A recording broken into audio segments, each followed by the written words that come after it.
राज्यातील अनेक भागात आज वादळी वाऱ्यासह अवकाळी पावसाचा इशारा देण्यात आलाय। उत्तर महाराष्ट्रातल्या धुळे, जळगाव, नाशिक, अहिल्यानगर जिल्ह्यांमध्ये वादळी पावसासह गारपीट होण्याची शक्यता आहे। उत्तर महाराष्ट्रात पावसाचा ऑरेंज अलर्ट देण्यात आलाय। नागपूर, वर्ध्यासह पश्चिम विदर्भात पावसाचा येलो अलर्ट देण्यात आलाय। 2 दिवस विदर्भातल्या अनेक जिल्ह्यांमध्ये पावसाचा इशारा देण्यात आलाय। रब्बी पिकांना या अवकाळी पावसाचा फटका बसण्याची त्यामुळे शक्यता आहे आणि शेतकऱ्यांची चिंता वाढली आहे। वाशिम जिल्ह्यात अवकाळी पाऊस सुरू झालाय, त्यामुळे हवेत गारवा वाढलाय आणि या अवकाळी पावसामुळे काढणीला आलेल्या तूर तसंच रब्बी पिकं, फळबागा, भाजीपाल्याला याचा फटका बसण्याची शक्यता आहे। दरम्यान हवामान विभागाकडून पुढचे 2 दिवस अवकाळी पावसाचा इशारा देण्यात आलाय।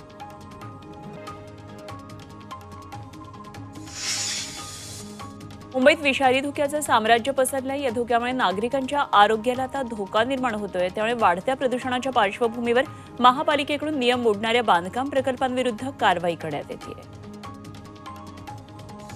मुंबईतील हवेचा दर्जा नोव्हेंबरपासून खालावत चाललाय। काही भागातली हवेची नोंद वाईट ते अतिवाईट या श्रेणीमध्ये नोंदवण्यात आली आहे। यामध्ये बोरिवली आणि मालाडची हवा ही धोकादायक ठरली आहे। ठाण्यातील हवा काहीशी सुधारल्याचं चित्र दिसतंय। बांधकाम व्यावसायिकांना दिलेल्या कठोर सूचनांच्या अंमलबजावणीमुळे हवा सुधारत चालली आहे आणि हवेत सुधारणा झाल्याची माहिती हवामान विभागानं दिली।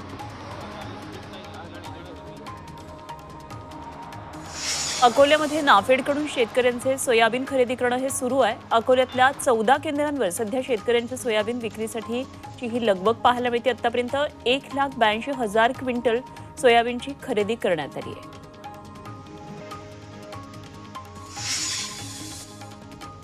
MBA M.Edच्या प्रवेशासाठी सीईटीची नोंदणी प्रक्रिया सुरू झाली आणि सीईटीकडून परीक्षेचं वेळापत्रक जाहीर करण्यात आलं आहे। 25 जानेवारीपर्यंत नोंदणी प्रक्रियेसाठी मुदत देण्यात आली आहे।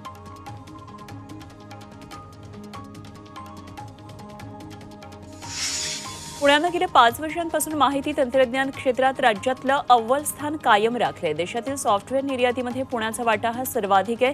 देशपातळीवर बंगळुरू आणि हैदराबाद नंतर पुणे 3ऱ्या स्थानावर आहे। केंद्रीय माहिती तंत्रज्ञान मंत्री अश्विनी वैष्णव यांनी याबाबतची माहिती दिली आहे। पुणे शहरातल्या 29 रक्तपेढ्यांना अन्न व औषध विभागानं दणका दिला। नियमांचं उल्लंघन करणाऱ्या शहरातल्या 29 रक्तपेढ्यांचे परवाने रद्द करण्यात आले। पुणे विभागामध्ये रक्ताचा तुटवडा असताना काही रक्तपेढ्यांनी परराज्यात रक्त आणि रक्त घटकांची विक्री केल्याचं समोर आलंय। नाशिकमध्ये सप्तशृंगी गडावरील घाट रस्ता आता खुला करण्यात आलाय आणि आजपासून 5 जानेवारीपर्यंत 24 तास हा घाट रस्ता खुला राहणार आहे। नववर्षानिमित्तानं होणाऱ्या गर्दीच्या पार्श्वभूमीवर प्रशासनानं घाट रस्ता खुला करण्याचा हा निर्णय घेतलाय।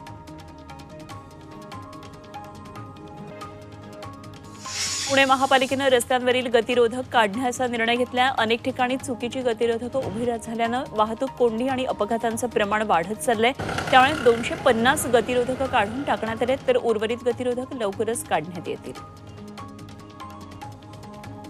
मुंबईतील वरळे वांद्रे सागरी सेतूला 14 वर्ष पूर्ण झाली आहेत। त्यामुळे MSRDCकडून या सागरी सेतूच्या खांबांची तपासणी करण्यात येणार आहे आणि पाण्याखालील भागाची विशेष वाहनानं पाहणी होणार आहे।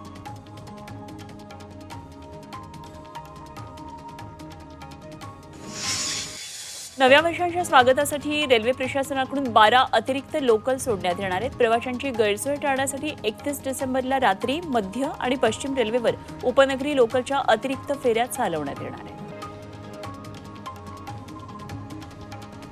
पुण्यात रेल्वेनं प्रवास करणाऱ्या प्रवाशांची संख्या वाढली आहे। यावर्षी 4,36,00,000 प्रवाशांनी रेल्वेनं प्रवास केलाय। त्यामुळे पुणे रेल्वे विभागाच्या उत्पन्नामध्ये 60% वाढ झाली आहे। भंडाऱ्यातल्या अनेक पेट्रोल पंपांवर सुविधेचा अभाव पाहायला मिळतोय। पेट्रोल पंपावर हवा भरण्यासाठी मशीन, पिण्याचं पाणी, शौचालय नाहीये। त्यामुळे प्रशासन याकडे दुर्लक्ष करत असल्याचं दिसतंय। तरीही यांच्यावर कुठली कारवाईही होताना दिसत नाही। आपलं वाटत आहे म्हणूनच घेतो मित्र। लोणावळ्यातल्या सायकलिंग क्लबकडून लोणावळा ते हंपी असा 650 किलोमीटरचा सायकल प्रवास करण्यात आला। सायकल चालवा, निरोगी रहा हा संदेश देशभर देण्यासाठी सायकलनं प्रवास केला। नशामुक्ती अभियान देशभर पुढे नेण्याचं काम सायकलिंग ग्रुप करतो। मुरबाड बस स्थानकात चोरट्यांनी 19 तोळे सोन्याच्या दागिन्यांची चोरी केली। बस स्थानकावरील गर्दीचा फायदा घेऊन चोरट्यांनी डल्ला मारला। या प्रकरणात गुन्हा दाखल करण्यात आला आहे।